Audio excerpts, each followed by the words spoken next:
YouTube ആണോ main income source, അതല്ലാതെ വേറെ എന്തെങ്കിലും വലിയ വലിയ ബിസിനസ്സുകളൊക്കെ? ഒരു കാലത്ത് യൂട്യൂബിൽ കുഴപ്പമില്ലാണ്ട് എൻ്റെ കുടുംബമൊക്കെ പോറ്റി വലിയ സംഖ്യ ഒന്നുമല്ല, കുഴപ്പമില്ലാത്തൊരു എമൗണ്ട് കിട്ടിയായിരുന്നു. അത് ആ കോവിഡിൻ്റെ സമയത്താണല്ലോ നമ്മൾ ഒന്ന് പച്ച പിടിക്കണം ശരിക്കും പറഞ്ഞു കഴിഞ്ഞാൽ. ആ സമയത്ത് കുഴപ്പമില്ലാണ്ട്, പിന്നെന്താ വെച്ചാൽ അന്ന് എനിക്ക് കുറച്ച് പ്രൊമോഷൻ വർക്കുകളൊക്കെ കിട്ടി, കുഴപ്പമില്ലാത്തൊരു ഇത് ഉണ്ടായിരുന്നു. ഇപ്പോഴത്തെ അവസ്ഥ അതല്ല.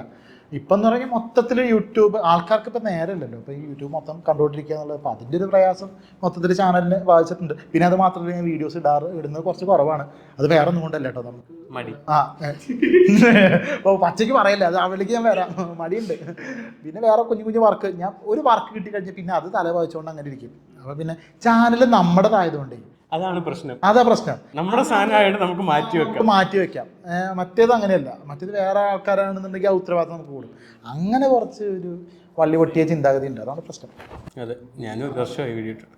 എത്ര അത് കുറവാണല്ലോ, നിർത്തി പറയില്ല, എനിക്ക് പോടാന്നൊക്കെ വിളിക്കാന്ന് പറഞ്ഞു. ഇതേ അവസ്ഥ തന്നെ നമ്മുടെ ആയതുകൊണ്ട് ക്ലൈന്റ് വർക്ക്സ് നമുക്ക് കിടക്കുമ്പോൾ നമുക്ക് അതിന് പ്രയോറിറ്റി കൊടുക്കും. നമ്മുടെ അവിടെ കിടന്നോട്ടെ എന്നുള്ള രീതിയിൽ മാറ്റി വെച്ച് ഇപ്പൊ നോക്കുമ്പോൾ അയ്യോ കഴിഞ്ഞ ഒക്ടോബറിലെ വീഡിയോ ഇട്ടേ ആണല്ലേ, ഒരു വർഷമായോ ഇതിനെ?